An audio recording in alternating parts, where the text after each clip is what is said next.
Halo, apa kabar pemirsa semuanya? Senang sekali kembali menjumpai Anda di Anjang Sana. Ngobrol santai seputar pariwisata Jogja, persembahan dari Dinas Pariwisata Daerah Istimewa Yogyakarta. Dan saat ini kami akan mengajak pemirsa semuanya untuk ngobrol bersama di New Sapphire Hotel Yogyakarta. Pemirsa, berbicara soal pariwisata, tentunya setiap tahun kita memperingati Hari Pariwisata Dunia, World Tourism Day, yang jatuh setiap tanggal 27 September. Dan juga tentunya ini adalah tahun kedua di mana kita memperingati Hari Pariwisata Dunia di tengah kondisi pandemi COVID-19. Ini menjadi satu momentum bersama bagi insan pariwisata untuk boleh kembali bersemangat, bangkit bersama, melahirkan inovasi-inovasi baru termasuk juga bersatu untuk upaya pemulihan kesehatan di tengah kondisi pandemi, sekaligus juga sebagai upaya untuk meningkatkan geliat pariwisata di dunia. Dan tentunya dengan adanya kondisi pandemi saat ini pemirsa, tidak dapat dipungkiri bahwa paradigma masyarakat dalam menjalani kegiatan juga berubah. Termasuk juga tren pariwisata yang kalau boleh kita bilang saat ini mulai bergeser.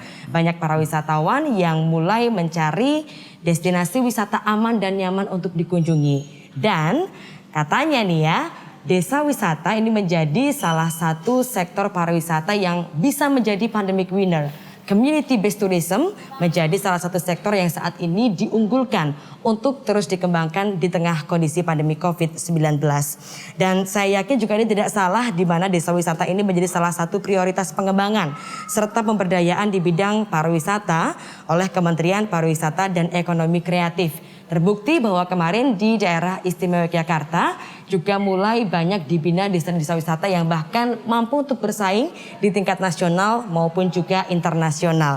Pertanyaannya pemirsa, kira-kira bagaimanakah kita sebagai insan pariwisata ini siap untuk menjawab tantangan membangun pariwisata khususnya desa wisata di tengah kondisi pandemi saat ini.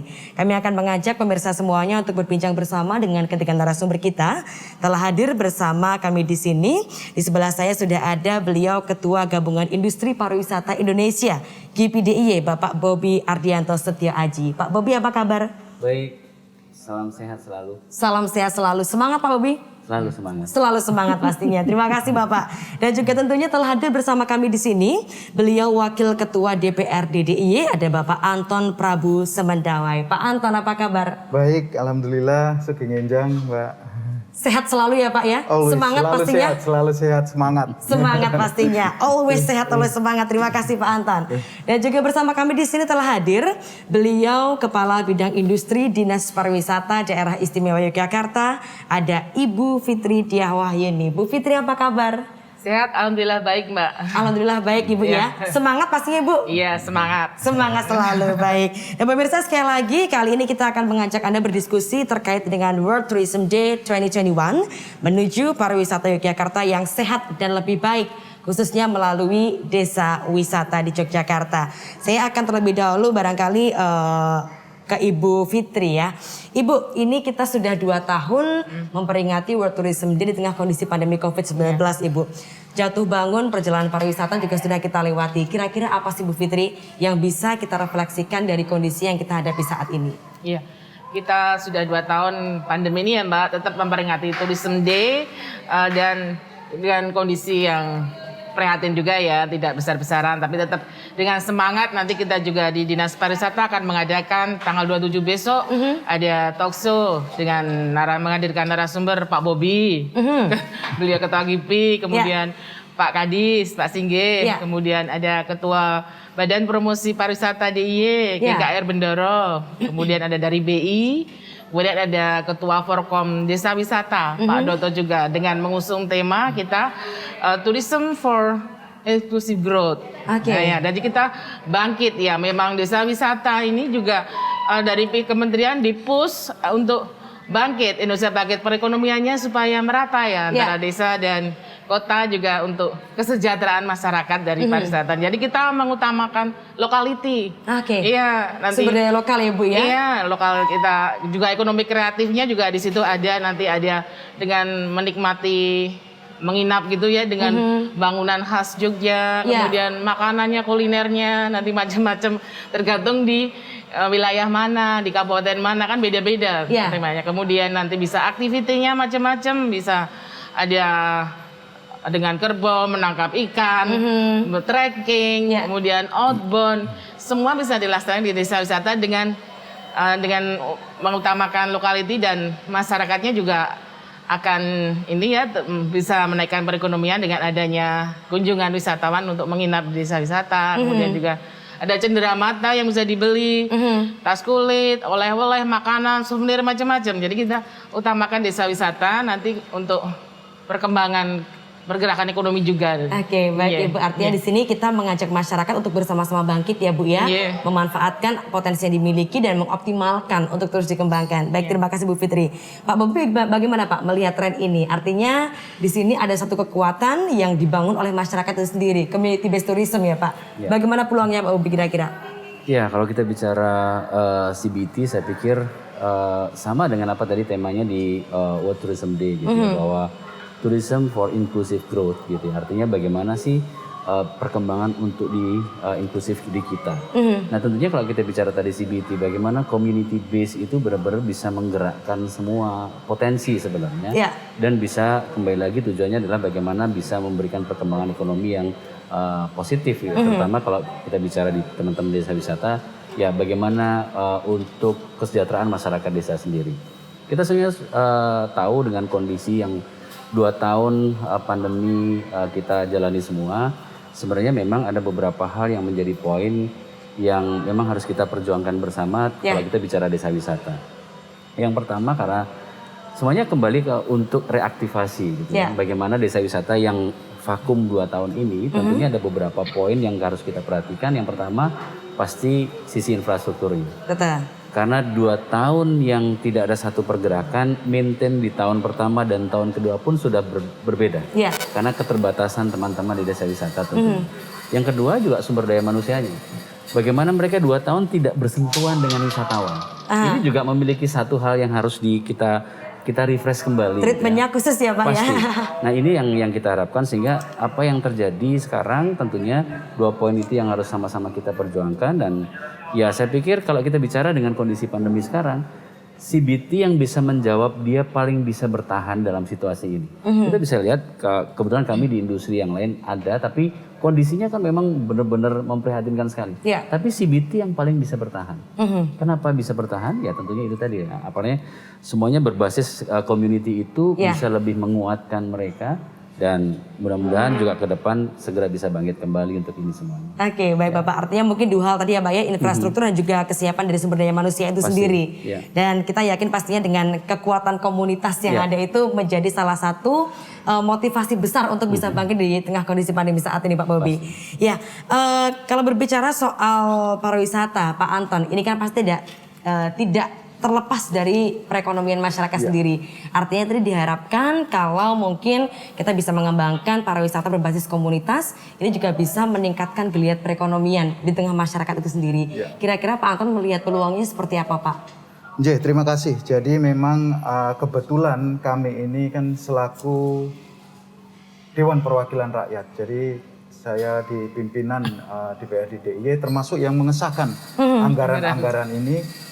Kalau kita melihat konstruksi ekonomi di DIY ini, di 2020 kemarin kita minus. Di triwulan pertama kita ini di 2021 alhamdulillah plus, jadi 6, sekian. Di triwulan kedua alhamdulillah lagi kita sampai 11, sekian.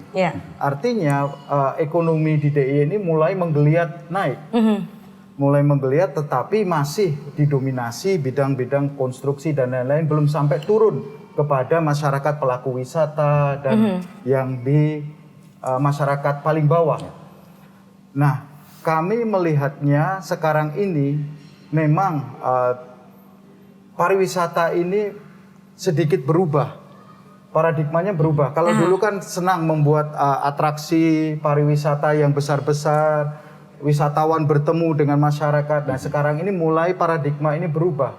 Dan sekarang ini kan kita melihat ekonomi di DIY ini kemiskinan juga naik. Jadi 502, sekian ribu, terutama di perkotaan. 300 sekian ribu, di pedesaan 147 ribu. Nah inilah yang kita pengen dorong sekarang ini. Kembali lagi, di DIY ini adalah sektor pariwisata, sektor jasa yang menduduki peringkat sebelum ada coronavirus ini. Jadi kalau kita melihat sekarang ini, kita inginnya percepatan vaksinasi. Karena DIY ini termasuk 3 besar, DKI, DIY, dan Bali. Karena memang DIY ini fokus ekonomi utamanya ada di pariwisata. Jadi kita dorong vaksinasi dulu, nanti kami dengan bekerja sama dengan eksekutif, dengan dinas, untuk kita mengkreasi. Termasuk saya kemarin yang pertama kali memopulerkan new normal itu kan sulit untuk masyarakat pedesaan saya memakai istilah peranatan anyar. Alhamdulillah sekarang dipakai. Alhamdulillah sekarang dipakai. Jadi waktu pertama kali itu yang saya ingin populerkan peranatan anyar itu. Jadi tadi termasuk CBT dan lain-lain, tetapi kita inginnya itu ada destinasi-destinasi wisata atau community based tourism itu sudah mempunyai sertifikasi CHSE. Ada standarnya ya Pak ya? Dan juga sudah memakai QR system. Paling tidak sudah mempunyai itu. Nanti kita pengen tadi ngobrol-ngobrol sedikit-sedikit. Jadi kita ingin nanti dari mungkin Dinas Pariwisata bisa menyediakan data real time dengan CCTV tempat wisata besar dulu. Nanti ketika jumlah pengunjungnya terlalu banyak, kita bisa warning. Karena sekarang ini kan berubah, pola-pola ini berubah, dan tidak tahu sampai kapan psikologi orang di seluruh dunia ini. Kalau dulu senang berjabat tangan, berpelukan, kalau sekarang ini kita mungkin berjauh-jauhan. Termasuk nanti pelaku-pelaku wisata di luar sana dengan di Indonesia paling tidak bisa melalui via online meeting. Ya mungkin bisa pakai Zoom meeting dan lain-lain. Nah, tetapi inilah interaksi-interaksi ini yang akan kita mulai bangun dengan apa? Kita sudah mempunyai bandara yang cukup luar biasa dengan runway 4,9 km termasuk terpanjang. Ada bisa mendarat Boeing 777, A380 juga termasuk kargo terbesar. Kemarin Antonov juga mendarat di bandara ini. Nah, sekarang ini tol juga akan segera ada. Nah, yang terakhir ini yang paling penting, kita harus memperbaiki sistem jaringan internet di DIY. Itulah PR kami nanti bekerja sama dengan dinas untuk memperbaiki semuanya ini supaya nanti terwujud semua cita-cita kita bersama. Terintegrasikan dengan baik ya Pak ya. Baik, terima kasih Pak Anton, ini menjadi harapan kita bersama ya. Nanti kita akan lanjutkan setelah ini Bapak Ibu dan juga pemirsa tetap bersama kami di Anjang Sana. Terima kasih pemirsa, dan masih bersama kami di Anjang Sana, ngobrol santai seputar pariwisata Jogja. Persembahan dari Dinas Pariwisata Daerah Istimewa Yogyakarta. Masih dengan topik obrolan kita kali ini, World Tourism Day 2021, di mana Yogyakarta tentunya terus berkomitmen untuk menuju pariwisata yang sehat dan juga lebih baik. Saya akan lanjutkan perbincangan kali ini ke Ibu Fitri lagi. Ibu, tadi Pak Anton sempat sampaikan ya Bu ya, bahwa memang ternyata sekarang ada perubahan tren. Mungkin kalau kita boleh bilang agak bertolak belakang ya Pak ya, pariwisata yang dulu mungkin identik dengan kerumunan, ada atraksi yang dihadiri oleh banyak orang, akhirnya sekarang mungkin belum bisa kita lakukan kembali ya Bu ya. Artinya ketika kembali berupaya meningkatkan geliat pariwisata, ada strategi-strategi baru yang mungkin disusun, direncanakan untuk kita bisa menggerakkan sektor pariwisata. Kira-kira seperti apa Ibu strategi yang saat ini direncanakan atau mungkin sudah dilakukan Bu Fitri? Ya sekarang memang sudah diuji cobakan, memang seperti disampaikan beliau tadi, memang QR Code untuk peduli lindungi itu wajib ya, karena untuk melindungi kita semua, karena di situ nanti kalau ada sampai yang positif jalan-jalan akan kelihatan. Jangan sampai langsung ketahuan ya Bu ya. Yang positif jalan ke mall, jalan kemana itu kan banyak yang OTG nggak ngerasa tuh kalau sakit sebetulnya, tapi kan bisa menularkan ke yang lain. Jadi kita lindungi semua, jadi kita saling melindungi, saling ini ya untuk menekan laju pertumbuhan COVID. Jadi nanti di setiap destinasi sekarang baru diuji cobakan ada 7, tadi 3 tambah 4 dari kementerian itu 7. Kita kemudian kalau di mall-mall itu sudah berlaku ya, kita harus masuk install dulu aplikasi dulu baru ya, karena biar semua aman. Jadi kita juga nggak begitu berkerumun. Kemudian kita juga menggunakan teknologi informasi digital sekarang ya. Semua destinasi-destinasi kita lihat di YouTube, kita milih mau kemana. Kemudian di Dinas Pariwisata sendiri dengan www.visitingjogja.com, di situ juga ada informasi pariwisata. Kemudian kita juga ada aplikasi Kris, itu juga bisa dimanfaatkan. Jadi kita milih dulu nih, kan lama nggak boleh kemana-mana, nanti akan ke destinasi yang mana ya, mau cari apa, mau view yang bagus, mau kulineran atau mau ngadem, ada semua kan di DIY. Mau mulai pantai, gunung, budaya, semua ada. Jadi nanti silahkan dipilih, monggo nanti bisa dilihat dulu. Kan nanti untuk obat kangen ya lama-lama nggak belum kata Jogja kangen nih ya. Jadi nanti berkunjung lihat dulu di YouTube, ini banyak sekali aplikasi di Instagram, jadi semua video-video udah banyak sekali nanti. Jadi dulu menikmati dulu yang mana mau dilihat kan bisa nanti. Tinggal experience-nya nanti milih kemana. Kita sudah menyediakan berbagai aplikasi, bahkan reservasi online juga sudah ada. Nanti tinggal bayar, tinggal. Jadi mengurangi berkerumun. Oke, baik. Artinya salah satu strategi yang dilakukan adalah dengan pemanfaatan teknologi informasi dan komunikasi, aplikasi berbasis digital itu ya Bu ya, untuk mengantisipasi adanya kerumunan dari para wisatawan itu. Jadi wajib nih Bu, mungkin para wisatawan yang ingin berwisata, jalan-jalan di Jogja, jangan lupa diinstal dulu ya Bu aplikasinya, biar aman nanti jalan-jalannya. Nah, Pak Bobi tadi menanggapi apa yang disampaikan Pak Anton, Ibu Fitri, artinya adanya jaringan internet yang mumpuni ini juga jadi salah satu PR besar ya Pak. Seperti Pak Bobi tadi sampaikan, infrastruktur ini menjadi salah satu perhatian. Nah, kalau saat ini Pak Bobi, kondisinya di desa wisata di Yogyakarta, untuk jaringan internet sendiri seperti apa Pak? Apakah perlu ada upaya-upaya lebih untuk bisa mengakomodasi kebutuhan dari jaringan internet itu Pak Bobi?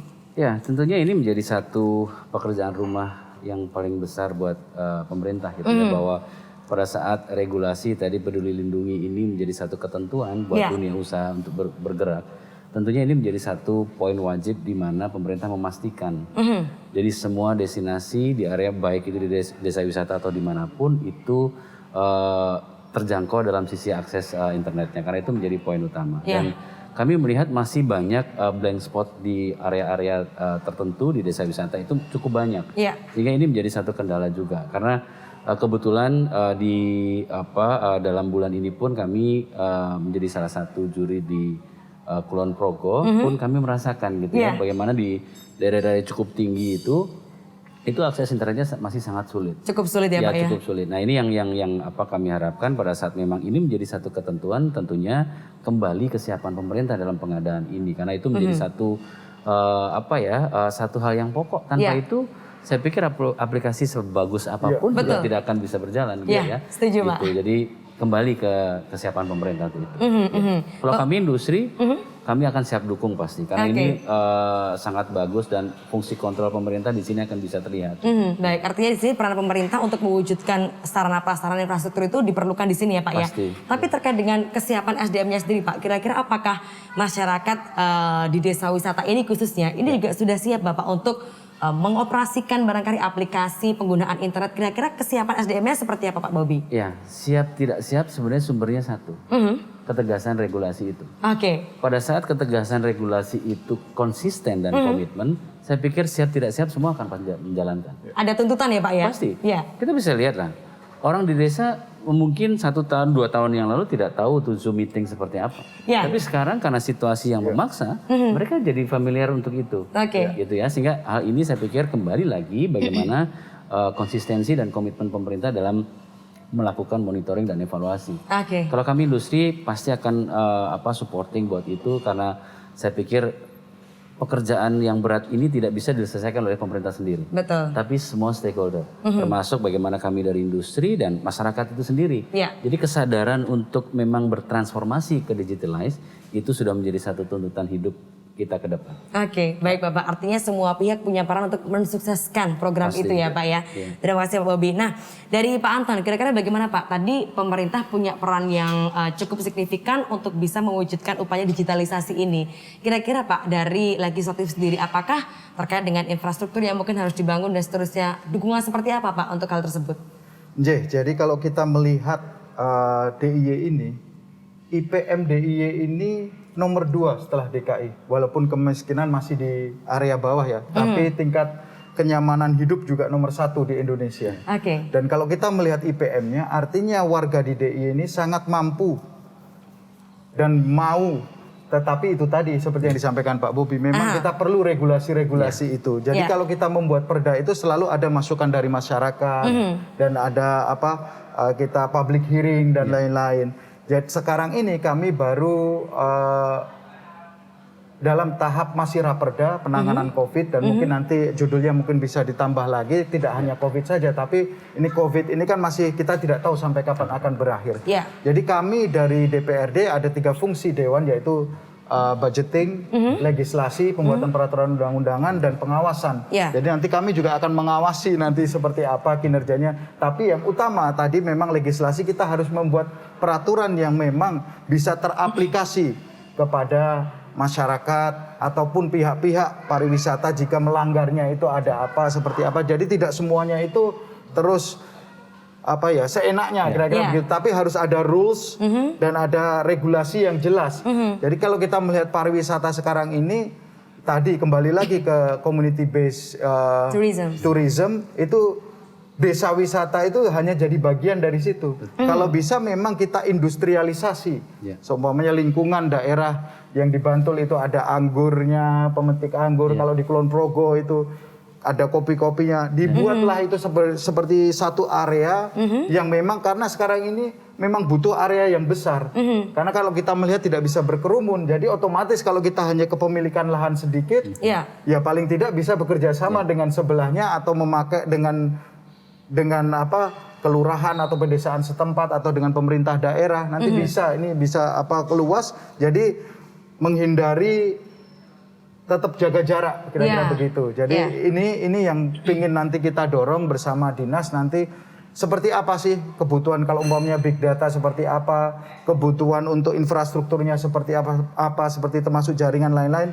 Nanti kita bahas, ini APBD sudah disahkan untuk 2022 dan insya Allah nanti kami akan bahas di komisi-komisi nanti apa sih, prioritas apa sih yang diinginkan oleh masyarakat dari pihak-pihak organisasi dan lain-lain yang dipinginkan seperti apa. Mungkin itu dulu, Mbak. Oke, baik, Pak. Mungkin kalau bisa saya ambil sedikit kesimpulan, artinya dari legislatif siap mendukung baik secara regulasi maupun secara pendanaan ya, Pak ya. Artinya kembali lagi tinggal bagaimana masyarakat mengambil kesempatan ini sebagai suatu momen untuk bisa bangkit bersama. Baik, terima kasih Pak Anton. Kembali ke Ibu Fitri ya.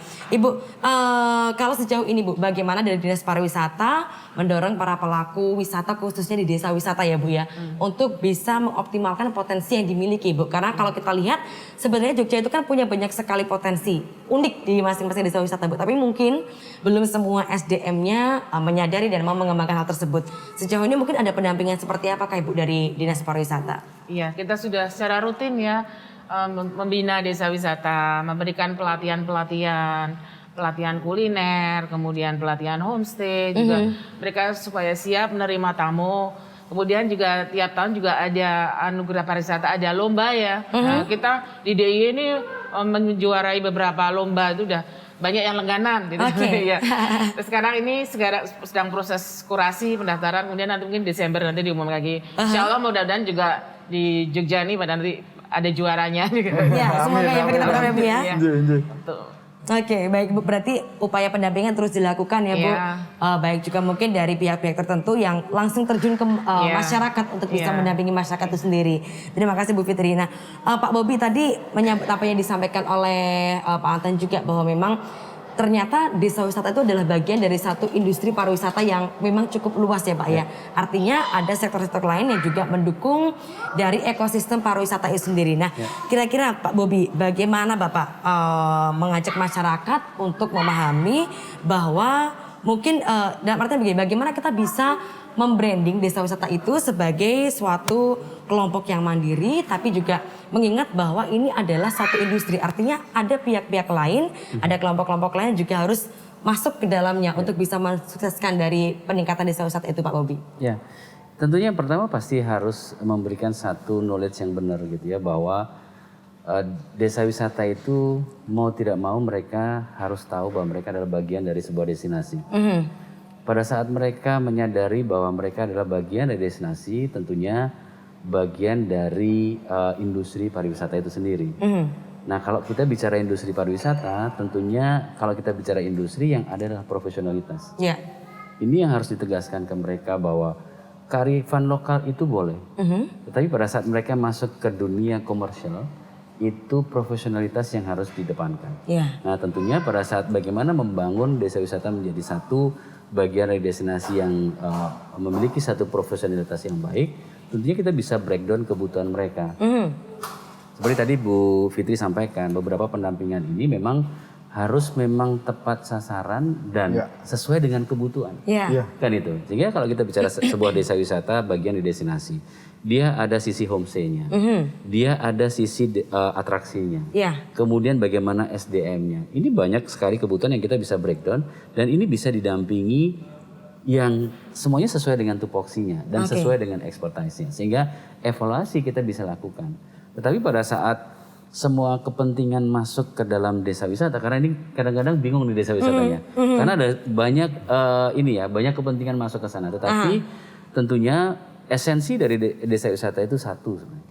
Bagaimana bisa memberikan kesejahteraan ke masyarakat desa. Iya, kembali ke masyarakat Poinnya itu sendiri ya adalah Pak di ya. situ. Ya, pada saat semaju apapun desa wisata tapi masyarakatnya belum sejahtera, itu masih omong kosong untuk itu. Sehingga inilah yang kita dorong bagaimana desa wisata menjadi satu destinasi yang bertanggung jawab dan tujuannya tidak akan lepas untuk memberikan kesejahteraan kepada masyarakatnya. Dan kami industri bekerja sama dengan Dewan tentunya dan pemerintah pasti siap mendampingi untuk itu sehingga nantinya desa wisata benar-benar bisa menjadi host yang baik. Oke, baik Bapak. Artinya masyarakat harus menyadari bahwa upaya pengembangan desa wisata ini adalah dari masyarakat itu sendiri, oleh masyarakat itu sendiri dan juga untuk masyarakat itu sendiri ya Pak ya. Betul. Baik, terima kasih. Kita akan lanjutkan nanti Bapak Ibu.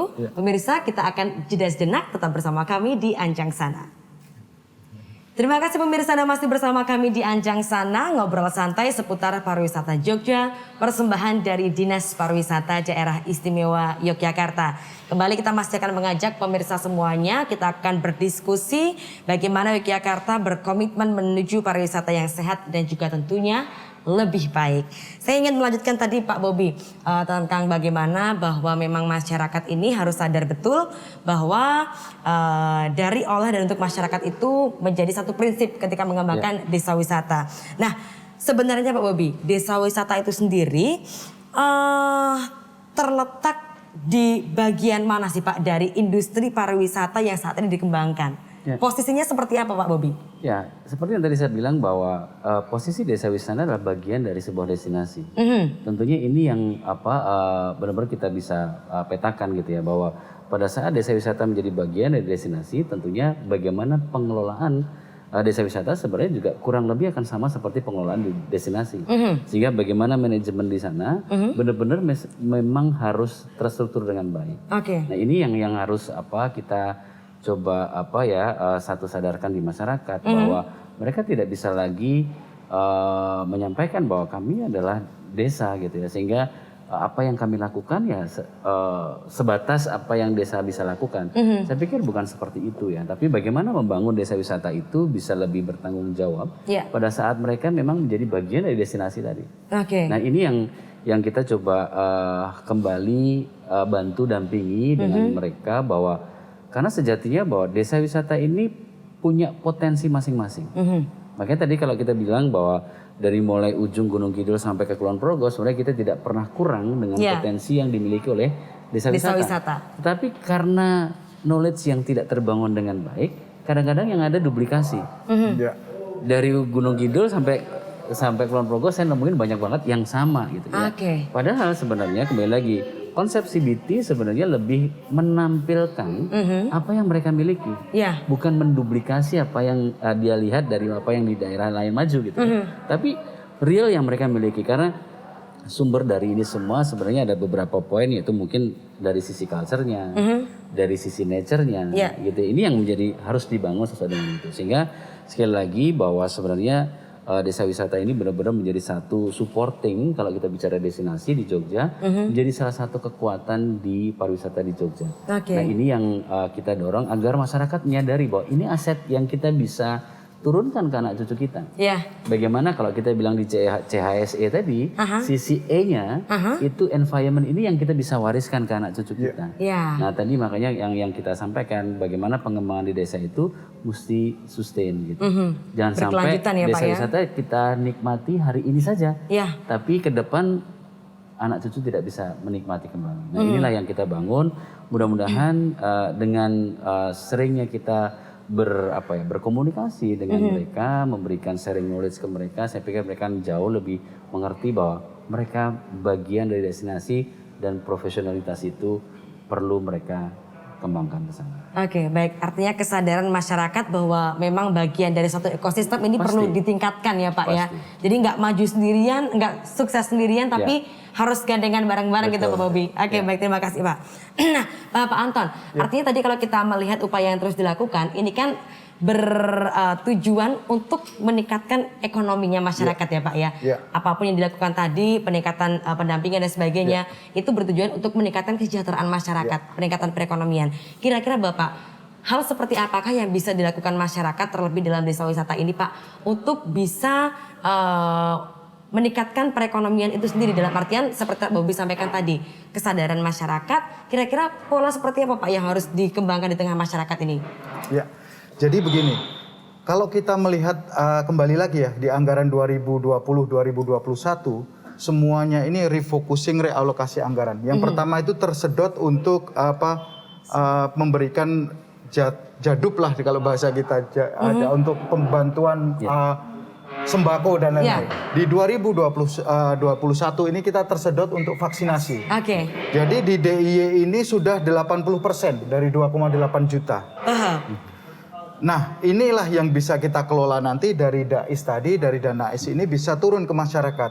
Karena dari DAIS ini, karena pariwisata dan kebudayaan itu tidak sama, tetapi saling mendukung. Jadi di kebudayaan ini dari DAIS bisa nanti dari Dinas Kebudayaan memberikan gamelan, dari nanti juga dari Dinas Perindustrian bisa membantu untuk UKM-nya. Jadi di dalam satu komunitas ekosistem desa wisata ini ada UKM-nya yang bisa dijual. Yang kedua nanti dari suguhan keseniannya ada yang gamel, ada yang tari, tapi memang harus dari asli dari daerah itu, jangan duplikasi lagi. Ada juga nanti di sana ada di Jogja kok pakai pakem Solo, itu kan banyak sekarang. Tapi kita harus merunut sejarah. Artinya kita harus otentifikasi dari daerah itu, kita kembangkan dari sisi UKM-nya, dari sisi desa budayanya, dan juga kita sudah mempunyai banyak perda sekarang, perda aksara Jawa, perda pakaian tradisional kalau dinas itu setiap Kamis Pahing, gitu. Jadi kita harus menumbuhkan budaya-budaya asli Jogja untuk nanti bisa dipakai desa wisata itu tidak hanya sekedar mungkin menanam padi saja, tapi menanam padi pun juga kebudayaan itu. Membatik pun juga ada ada budayanya, sisi budayanya. Dan di situ nanti dari industrinya, maka tercipta satu ekosistem industri tadi yang nanti akan kita harapkan environment sustainability tadi. Jadi besoknya itu anak cucu kita masih bisa menikmati. Dan juga kita ada perda aksara Jawa, gamelan, harapannya pemerintah daerah memberikan gamelan kepada desa-desa wisata ini supaya bisa turun ke anak-anak cucu kita, karena sekarang ini banyak tidak bisa berbahasa Jawa, bahasa halus, bahasa ini ataupun menggamel. Nah, itu harapan kita. Ini potret DIY ini seperti ini. Desa wisatanya DIY ini seperti ini, tidak duplikasi satu dengan yang lain, tapi ini menjadi satu kesatuan bagian dari sisi UKM-nya juga tumbuh, dari sisi wisatanya juga tumbuh, dan juga tidak lepas dari kita harus desa itu atau pemuda ataupun masyarakat desa itu memang harus, kita tidak bisa lepas dari teknologi informasi. Bisa juga jadwal dibuat tiap hari apa, nanti ada pementasan ini melalui channel YouTube atau Instagram atau Facebook. Bisa saja itu semuanya, tapi tetap promosi pariwisata ini memegang peran penting. Nanti kalau umpamanya di luar pun kita bawa satu kontingen, kita bisa melihat inilah potret DIY. Jadi tidak hanya parsial-parsial, kabupaten ini, kota ini nanti ikut booth satu-satu kecil-kecil. Kalau bisa kita hanya satu konsep DIY. Umpamanya di manalah negara mana, tapi kita bisa mempersembahkan, oh ini budaya dari Kabupaten Sleman, ini budaya dari Gunung Kidul, dari Kulon Progo. Jadi satu kesatuan kita, inilah DIY, potret DIY. Jadi Jogja istimewanya di situ, kira-kira begitu Mbak. Baik. Artinya perlu kesadaran masyarakat bahwa memang yang diunggulkan di sini adalah keunikannya itu ya Pak, bukan leres, duplikasi. ya. Artinya mungkin kalau oleh-oleh ya khas dari Iya, desa itu sendiri. iya. Potensi lain kesenian juga khas desa itu Iya, sendiri. Artinya iya. semua bisa merasakan dampak Iya. dari upaya pengembangan desa wisata. Nah, baik tadi menarik yang disampaikan juga Pak Anton. Saya ke Ibu Fitri, promosi Ibu. Nah, sejauh ini bagaimana Bu Fitri promosi yang dilakukan oleh Dinas Pariwisata untuk bisa memperkenalkan potensi wisata dari desa wisata yang ada di Yogyakarta ini, Ibu? Iya, kita promosinya sudah melalui online ya dengan website kami. Kita tampilkan semua destinasi termasuk dari desa wisata ini. Jadi memang di desa wisata kita juga bisa mengembangkan edutourism Ya, itu betul. ya. J. Sekolah-sekolah mahasiswa dia bisa belajar apa yang dia inginkan. Gamelan dia belajar gamelan, nanti berapa hari kemudian dikonserkan. Ada juga itu sekolah-sekolah di Jakarta itu ya dia belajar gamelan, kemudian belajar batik. Membatik dia kita kasih kaos oblong, kaos putih. Kemudian dia caranya membatik bebas, mau dilukis apa-apa sampai dia nanti dicelupin, kemudian pas pulang dia bawa hasil batiknya tadi. Udah jadi diwarna-warni, kemudian terserah terus kemudian sampai digantung-gantung sudah kering, dia dibawa pulang untuk kenang-kenangannya, bahwa dia pernah belajar membatik. Bahkan belajar gerabah juga bisa di Kasongan. Jadi mana-mana juga bisa. Nanti belajar gerabah, kita bikin mug, tulisi sendiri, nanti dibawa oleh-oleh, dibawa kita pulang. Jadi memang bisa untuk edutourism, dan di Dinas Pariwisata juga mengembangkan program udah beberapa tahun yang lalu ada One Hotel One Dewi. Jadi ya satu hotel dia mengandeng satu desa wisata. Jadi ternyata ini ke depan juga ternyata pihak hotel juga mengatakan bahwa ternyata menguntungkan karena ada yang marketnya menanyakan desa wisata di mana. Oh iya bisa di sini, binaannya dari hotel tersebut. Jadi saling ini ya untuk bisa meningkatkan lengkap stay mungkin ya harapan kami selain menginap di hotel dan silahkan menginap di masyarakat. Ya, nanti pagi-pagi bisa trekking, bisa di hutan pinus, di kawasan di Kaliurang, di mana di seluruh di Kulon Progo, semua di DIY kan cantik-cantik areanya. Iya. Sementara baru 1 hari lagi. Rata-rata 1,02, 1,7. Jadi memang perlu 2 aja PR di sini ya. jangan sampai. Harapan kami untuk meningkatkan lengkap stay juga di samping menginap di hotel juga bisa menikmati ini ya alam dan menginap di masyarakat yang ada. Karena kita welcome ramah gitu ya. Kan nggak semua di Indonesia ada desa wisata. Ada yang nggak mau di ini ya, nggak welcome ada. Alhamdulillah kita bisa ini masyarakatnya menerima dan ini bisa menginap. Kalau di luar Wisman itu ya senang sekali. Kan sambil melihat ada sapi, ada ini, so beautiful. Menikmati kalau kita enggak ya, tapi itu ada paket yang mahal juga di Gunung Kidul ya. Sambil makan, kemudian makan traditional food, makanan apa yang ada di situ, nasi, kemudian apa ada tiwul ya, kemudian ada sayur-sayur apa yang dengan cerita, dengan dengan storytelling yang menarik, ya itu akan, wah sambil melihat sapi dan melihat sungai, melihat ini ya itu akan menjadi experience yang sangat menarik. Baik Ibu, artinya setuju tadi Ibu ya, yang ditonjolkan memang keunikannya ya Pak ya. Bukan duplikasinya tapi karena berbeda dari yang lain, itu yang diunggulkan. Termasuk juga mungkin tadi target untuk meningkatkan length of stay, yang harapannya bisa meningkatkan spending money-nya juga ya Pak ya. Targetnya itu tadi. Oke, baik pemirsa, kita akan jeda sejenak, jangan kemana-mana, tetaplah bersama kami di Anjang Sana. Terima kasih pemirsa, Anda masih bersama kami di Anjang Sana, ngobrol santai seputar pariwisata Jogja. Persembahan dari Dinas Pariwisata Daerah Istimewa Yogyakarta. Masih berbincang seputar World Tourism Day 2021, bagaimana menuju pariwisata Yogyakarta yang sehat dan juga pastinya lebih baik. Ini menjadi komitmen kita bersama. Pak Bobi, tadi Bu Fitri sudah menyampaikan bahwa upaya promosi juga sudah dilakukan termasuk melalui pemanfaatan internet teknologi pastinya. Nah, kira-kira Pak Bobi, dari sudut pandang pelaku pariwisata, pelaku industri pariwisata, kemasan seperti apa sih Pak kira-kira yang paling cocok atau mungkin yang paling tepat untuk kita gunakan ke depannya nanti dalam mempromosikan potensi desa wisata itu sendiri Pak? Ya, kebetulan karena saya juga wakil ketua Badan Promosi Pariwisata DIY. Jadi yang kita lakukan sekarang semuanya pasti bertransformasi ke digitalize. Sama seperti pada saat besok tanggal 4 kita berangkat ke Dubai. Itu ada satu persyaratan di sana, kita tidak boleh membawa materi promosi yang tidak paperless. Jadi semuanya harus konsepnya digital. Tidak ada hard file lagi ya Pak ya? Sudah nggak ada lagi. Jadi semuanya kita sudah digitalize. Nah ini menjadi satu trigger buat kita semuanya gitu ya. Bagaimana dalam berpromosi pun kita sudah harus melakukan transformasi itu dalam bentuk digitalize. Yang kedua tentunya bagaimana kita mulai menata produk sebenarnya. Menata produk. Ya, karena satu hal yang kadang-kadang produk dan market yang tidak match gitu. Oke. Ini masih banyak terjadi di tempat kita. Ya. Sehingga bagaimana kita benar-benar menata produk ini sehingga kita kan tahu pada saat per masing-masing kabupaten kota tadi memiliki potensi produk seperti apa, yang kita akan bantu untuk carikan market share-nya seperti apa. Baik. Sehingga antara potensi dengan market share-nya bisa match. Ketemu gitu ya Pak ya? Karena itu pasti akan jauh lebih efisien dibanding kita niche market tadi. Yang kedua tentunya kita ingin membangun sebuah branding dari dasar potensi yang dia miliki. Oke. Karena satu hal yang kita akan tanyakan, pada saat orang kita lepas di salah satu kabupaten kita, bisa gitu ya, kadang-kadang juga dia nggak tahu saya ini ada di Jogja atau di mana, saya nggak ngerti.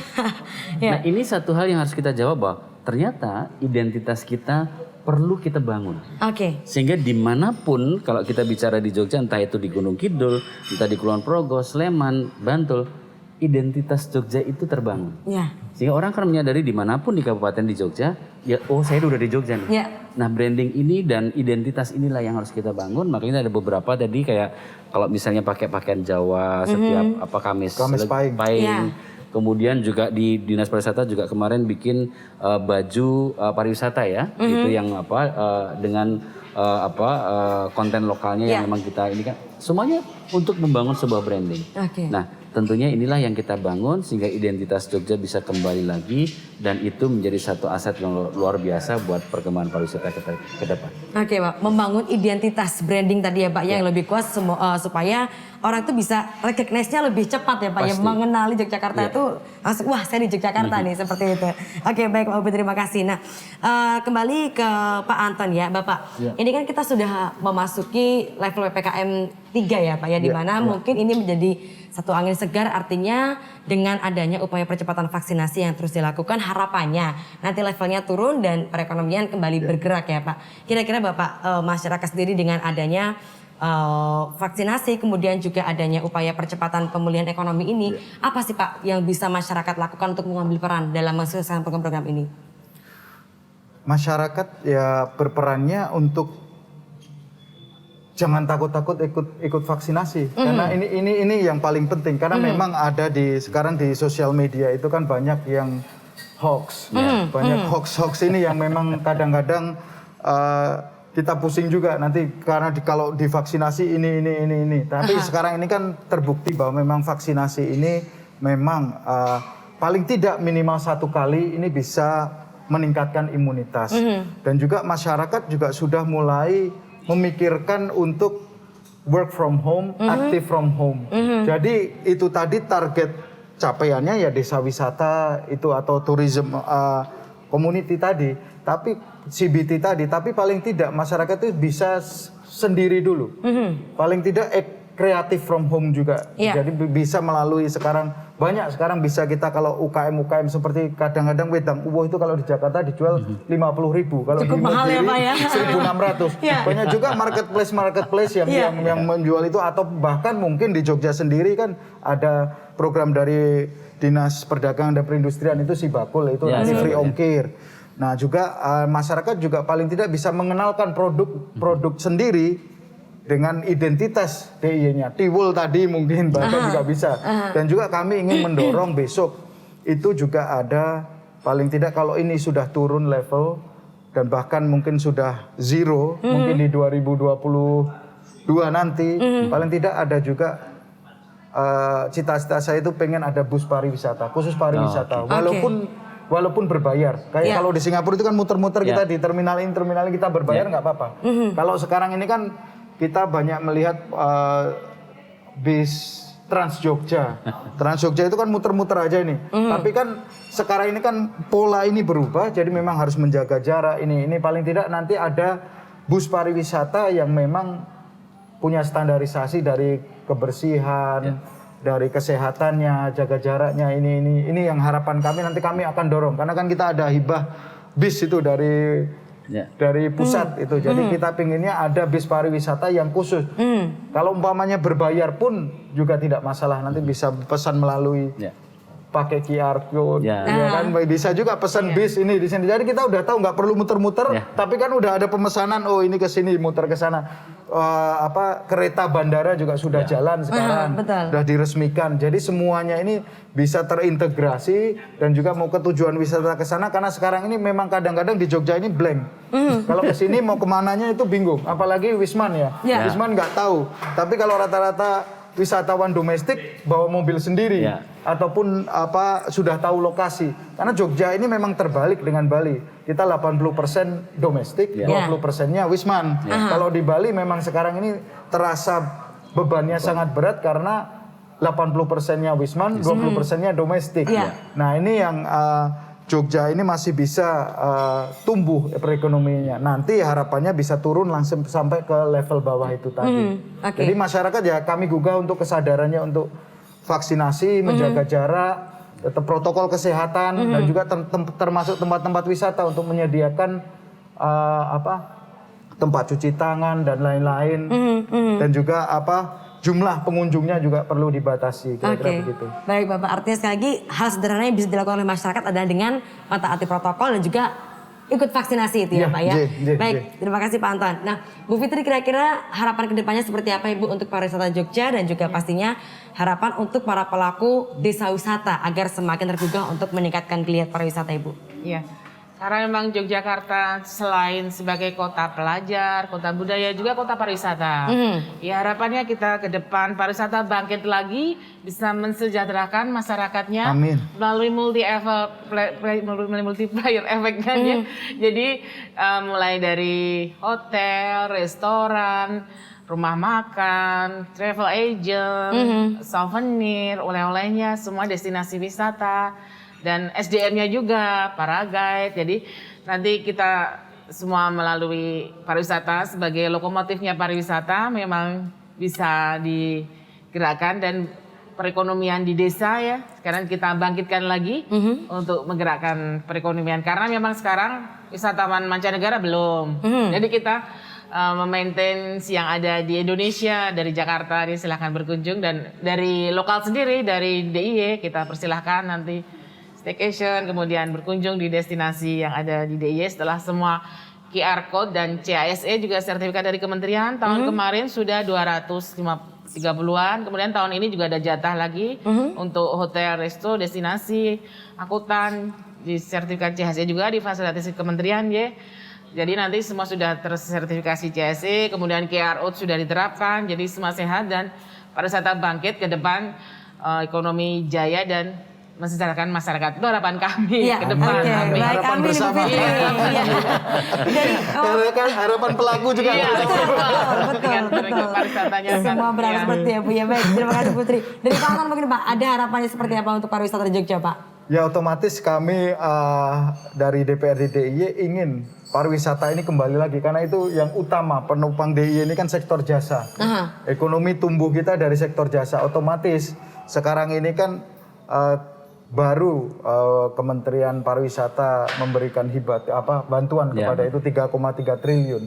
Tetapi kan kita juga dari sektor sisi pajak juga kita ini dari pendapatan kan menurun pendapatan di DIY. Nah, pendapatan menurun ini nanti berimplikasi dengan program-program yang ada di eksekutif. Artinya kalau banyak wisman ataupun wisatawan domestik masuk ke DIY, nah otomatis pendapatan dari sektor pajak kita akan naik. Nah, inilah yang kita harapkan supaya trickle down efeknya ini sampai ke bawah. Ketika APBD kita naik pun itu juga bisa dinikmati oleh masyarakat. Jadi harapan kami ini ya pariwisata kita semakin tumbuh, bahkan nanti bisa tambah lagi, length of stay-nya juga akan tambah, dan juga nanti promosi-promosi juga akan kita nanti pembelajaran buat kita bersama. Semuanya belajar sekarang, di seluruh dunia pun belajar. Bahkan sekarang di Jepang pun kena third wave. Kita harapannya kita jangan sampai kena third wave. Ya, Pak, jadi kita harapannya seperti itu supaya nanti koridor-koridor tadi ngobrol dengan Pak Bobi juga koridor-koridor kerjasama kita. Koridor ya Pak ya? Travel corridor. Travel corridor kita udah kerjasama Jawa, Bali, bahkan dengan provinsi yang lain, 11 provinsi kalau nggak salah. 10 provinsi. Nah inilah yang kita bina semuanya supaya jangan ada egosentris provinsi lagi. Jadi kita bekerja sama untuk menangani pandemi COVID-19 ini dengan kita kerjasama, kita kerja bareng untuk mengembalikan industri pariwisata atau pariwisata di Indonesia ini. Oke, baik Pak Anton. Sinergi kolaborasi menjadi kuncinya ya Pak ya.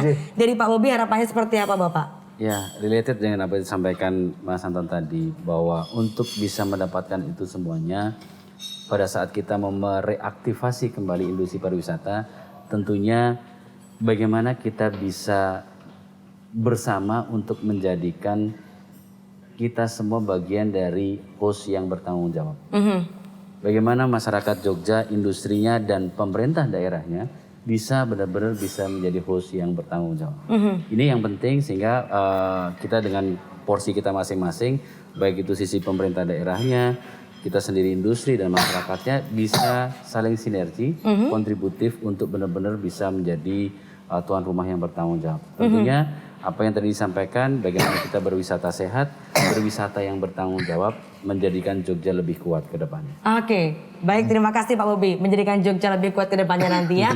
Terima kasih sekali lagi Pak Bobi, Pak Anton dan juga Ibu Fitri untuk bincang-bincang kita kali ini. Dan juga pastinya sekali lagi pemirsa semuanya untuk menjadi Yogyakarta sebagai tujuan pariwisata yang sehat dan lebih baik. Ini menjadi tanggung jawab bagi kita bersama. Bukan hanya pemerintahan saja, bukan hanya dari dinas terkait saja, tapi masyarakat juga bisa ambil bagian untuk dapat mensukseskan program pariwisata Yogyakarta yang sehat dan juga lebih baik dan bertanggung jawab pastinya.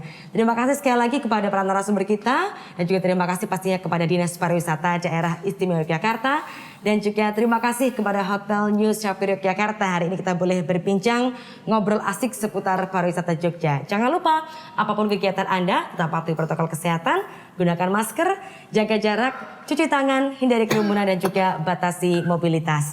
Saya Fana Bella Arin, pamit undur diri dan sampai jumpa.